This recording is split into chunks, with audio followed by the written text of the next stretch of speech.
Okay, family, we're back hunting the signs in Stellarium.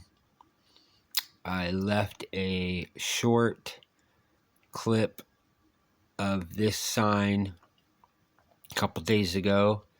I do not have my microphone yet to be able to add voiceovers, so I'm back to just using my phone to break down these signs on Stellarium.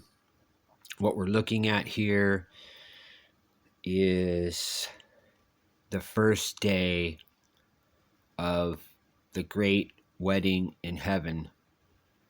These are our signs. We're going to break them down, and we're going to show you how this year in 2023 we see these signs, but we do not see them in the same order for the following years until 2028. So it's a 5-year difference of not seeing any of these similar alignments. And then as you see when we go through this, you'll see that there's very special alignments this year that don't even take place in 2028. So this looks to be our year of the wedding signs in heaven, and we're going to break them down. So here we are on March the 17th, 2023. March the 17th is the day of the equilux, which is 12 hours of day and 12 hours of night. And what we see in the heavens is a very unique alignment, and it speaks heavy language to us from a star perspective. And in the ancient times, these Mazzaroth watchmen would have been able to decipher this, and unfortunately the large majority of the body still believes that this is some type of astrology. We're not calling for anybody to worship the stars or to use them in some kind of decode for one's life. These messages are all about Messiah and his redeeming work for the church, for the bride, and for the Jewish people. So here we go. On 3/17, what we see is, let's get in here a little closer. What we see is the sun and Mercury and Neptune come into a very close conjunction. And we know that the sun is seen as the bridegroom. And we know that Mercury is seen as the messenger. And we know that Neptune is seen as the sea. And the sea can be a message to all the people of the earth. The sea is also a way of speaking of the people, or the cultures, or the humans, and because we are a sea of people. And Mercury has always been seen as a messenger and a way to associate with Gabriel, the messenger angel. And we also see the asteroid Metis.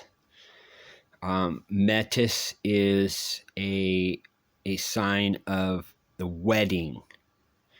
And so when I saw this Metis alignment with Mercury and the sun, I originally didn't have Neptune pulled up because I was looking from a further distance, and I just saw the Metis Mercury Sun alignment. Let's go ahead and go back over here, pull out, and this was a great sign in the constellation of Pisces. And Pisces has always been seen as the church, or the body of Messiah. So that was a very strong message, because this again was the bridegroom giving a message about the wedding to the people. And then we also see a very interesting alignment here within the constellation of Pisces. We see Jupiter, the king, and Vesta, the virgins, in the same house on 3/17. And this was the first sign of the wedding that I could find. I went back and I traced how Metis and Vesta worked together through these signs, and it was very powerful at how these two seem to be traveling together. If you are a Stellarium watchman, you can go look at that yourself. The asteroid Vesta and the asteroid Metis seem to be connected and in play together through these signs. So what we're going to do now is we're going to go through and show you some of the other signs that I had already broke down in my earlier Mazzaroth videos. If you go back to my first two videos on this channel, you will see the breakdown in a little more detail. I'm going to just quickly go over them, and then if you have more questions, you can go back to those older two videos. So now what we're going to do is we're going to go to the next powerful sign.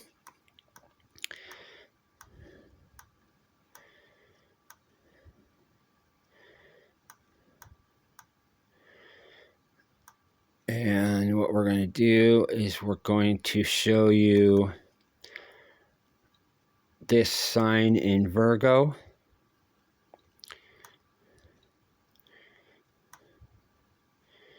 And most of you know about this sign here. This is the wedding ring eclipse, and it is in essentially the hand of Virgo. It is also in the wheat sheaf, and again we see the messenger, and we also see Mars, which in my studies I have seen it as the warrior, and in scripture we see the warrior as Michael. He's the warrior angel, and these signs align best when you have that perspective. I've seen other Mazzaroth watchmen associate Mars because of it's being read as a negative sign, like the dragon and many other negative signs. And from my research in the Mazzaroth, we don't get those signs. I saw a video that one of our dear brothers posted about the coming signs in 2024, and he was showing how Mars aligning with Saturn, and those signs I have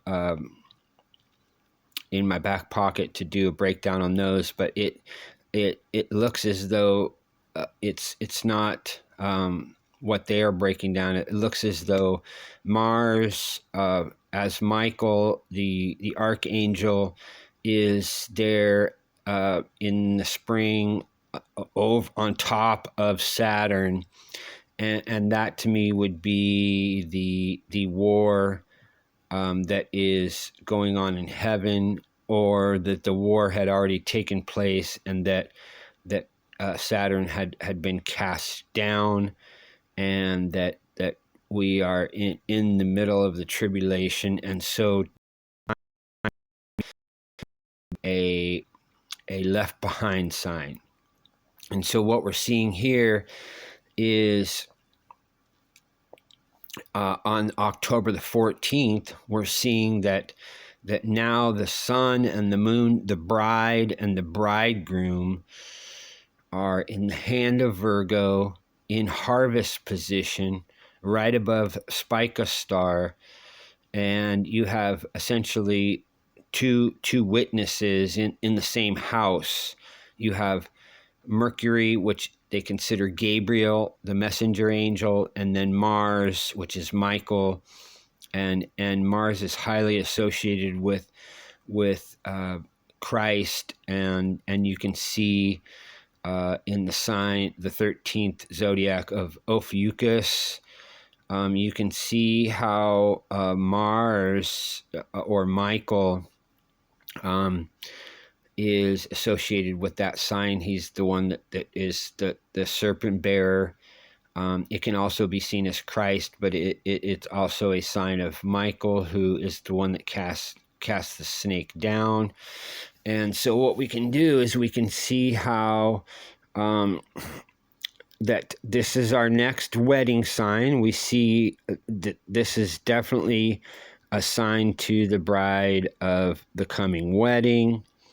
And what we're going to do here is we're going to back this up. I believe it comes at a...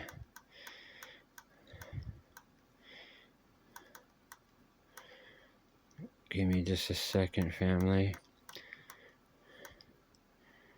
Okay, here we have the next sign on 11/13, and we're going to scroll in here. We are in the Libra constellation, and in ancient times, the Libra constellation was not scales or judgment as much as it was a sacred mound or a holy altar. So in ancient times, before we get modern astrology turning these signs into slightly different perspectives, what we have is Libra as an altar. And so when I saw this sign of the sun and the moon directly in the middle of the altar, with Mars or Michael right there as a witness, we can go into asteroid Ceres later. We'll be doing another breakdown on that. We'll also be doing a breakdown on 2P Enki. Both of these are also inside of the house and are in play for deciphering the codes. One of the things about the Mazzaroth is that the more pieces of the puzzle that you have, the better the language that's being spoken. For those of you who aren't subbed to Rapture Hourly Watch, our brother Patrick's been doing a great job finding all kinds of details, and all of his findings are lining up exactly with what I have been finding in the Mazzaroth. this year, and it's pretty amazing that all of these signs are just becoming more and more crystal clear. So on 11/13, we have the sun and the moon in the altar. And then let's back it up. And we're going to go to 12/12. And on 12/12, we see a very interesting alignment.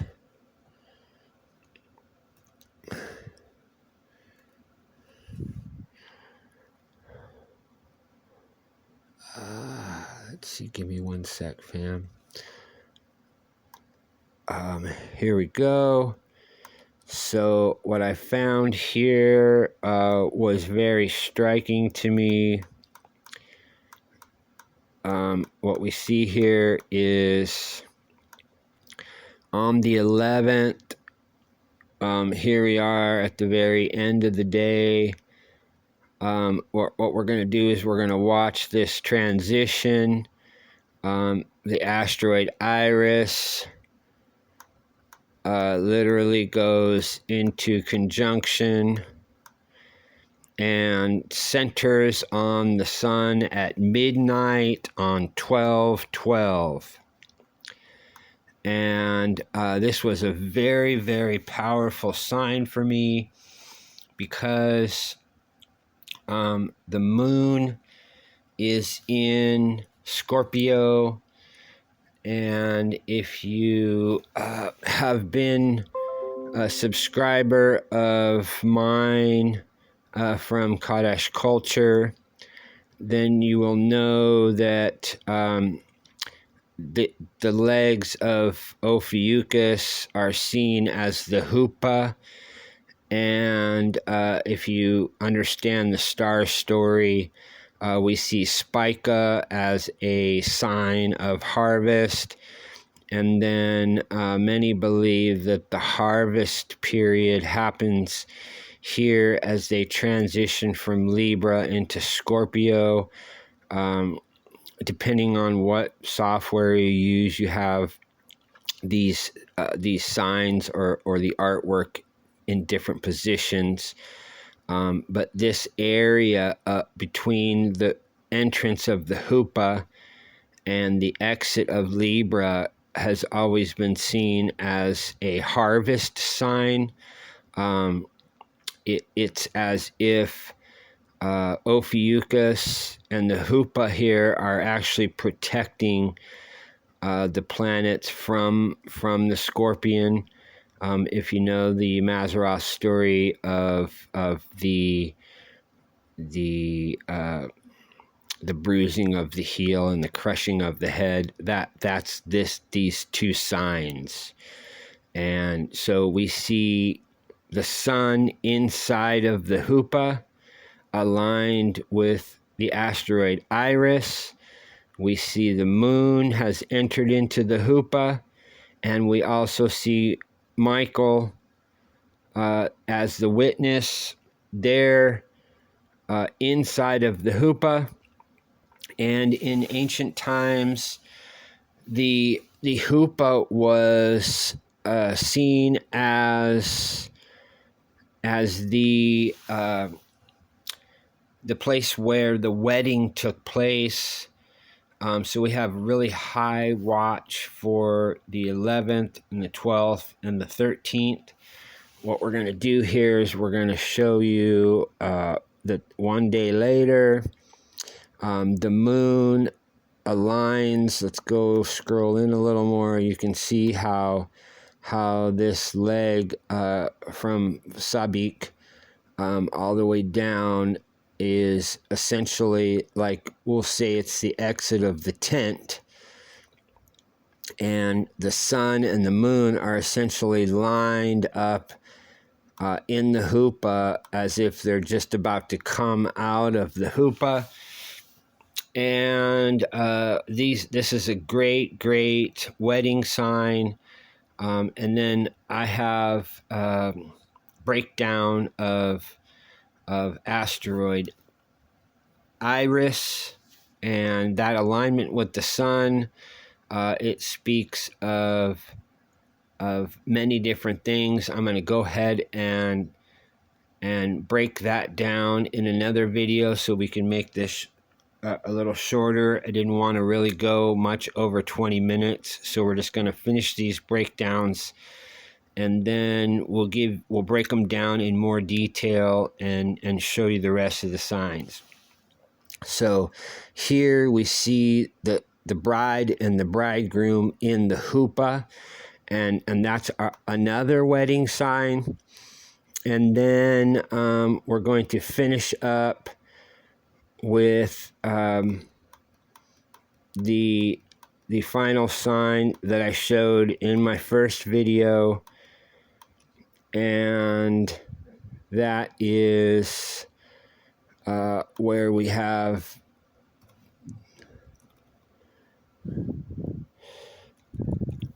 let's just do it this way. It's a little easier for me to show you this. Okay, so here we are on December the 26th, and we have some very, very unique alignments. For those of you who have done your Mazzaroth research, you know how important Auriga and Orion are to the picture, and then you know how important Gemini is. In ancient times, Gemini was not two men, it was a man and a woman, or a bride and a bridegroom. And then we also have Vesta, again, here, essentially in the hand of Orion, which is a sign of Messiah. And then we have the moon, and we have the moon transitioning into the hand of Auriga. We're going to show you that. And waiting for the moon is asteroid Metis, and they literally come directly into conjunction. So Metis is gone, it's behind the moon, in the hand of Auriga. And if you watched my first video, you will see how this spot between the hand of Auriga and the hand of Orion, and at the foot of Gemini, you'll see Castor and Pollux.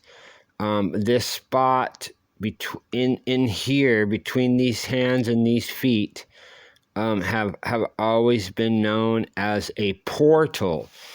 And we have two portals in heaven.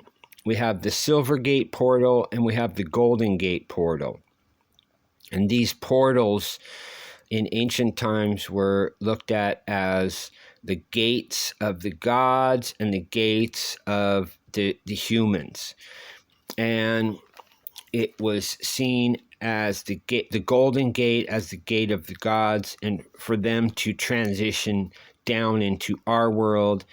And the Silver Gate was the gate of the humans, was for the humans to transition into the heavenly realm.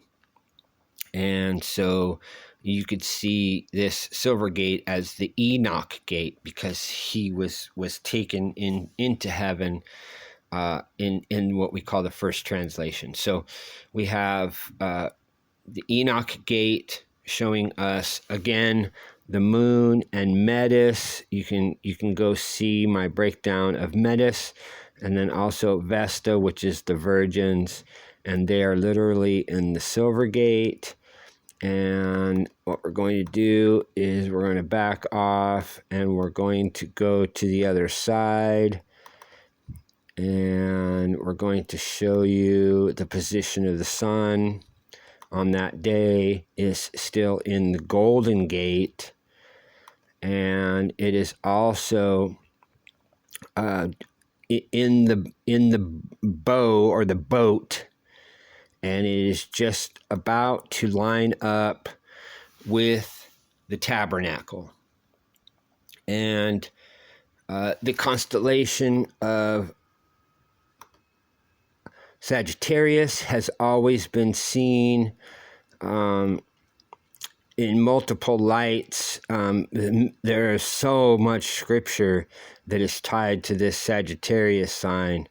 The tabernacle, the protection under his wing, the Noah's Ark. There are so many ties. Also, Corona Australis, the shield, and all of these signs being associated with the Milky Way and the Golden Gate. And we can also see that this is where we have the 3 days and the 3 nights of the death of the sun. And you can go back and listen to more details in my first video on that breakdown. We do see more signs that continue until January the 11th. We're not going to break those down here. What we're going to do is make that for another video. I believe that the January 11th sign is either our very, very, very last sign, or it's a sign for the left behind. I way higher on a left behind sign, but I do believe all the spring signs are all for the left behind church. I pray that we do not have to transition all the way through spring, and it looks as though we are here. My high watch is from the 11th through the 11th of December through the 11th of January. And between those days, there are many, many, many high watch days. I believe that there are watchmen that are looking at tonight through the 14th. And we're staying on high watch for all of those also. But based on the signs that I'm seeing, I think that the Mazzaroth always comes right at or before the turnoff. That we have to have the signs in the Mazzaroth first, and we haven't finished all of the wedding signs. It's really important for the huppah to be played out, because that's where the wedding actually takes place. And so I see our very first and